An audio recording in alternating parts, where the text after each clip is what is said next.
வணக்கம். விளம்பர வேட்டை. விளம்பரம் எனும் வேட்டைக்காரன், அவனிடம் பலியாகும் பார்சனங்கள். பட்டியல் படித்தால் பல நாள் போகும். பற்பசை கொண்டு தொடங்குவோம், பலவற்றை காண்போம் ஒவ்வொன்றாய்.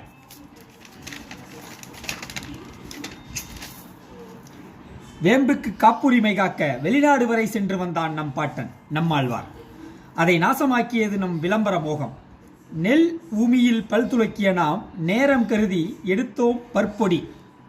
கரித்துண்டில் பல் துலக்கிய நாம் காரணமே இன்றி சென்றோம் பற்பசைக்கு. உப்பில் பல் துலக்கிய நாம் அதையே ஆங்கிலமாக்கி பயன்படுத்தினோம். நிறுவனம் அதை ஆக்டிவ் சால்ட் என்றான். வேப்பங்குச்சியை பறித்தான். விதவிதமாய் பல் தேய்ப்பானை திணித்தான். அவை அனைத்திற்கும் மூலம் சீச்சி கரிக்கொட்டையிலா பல் துலக்குவாய் என்ற அந்த நடிகனின் நடிப்பு.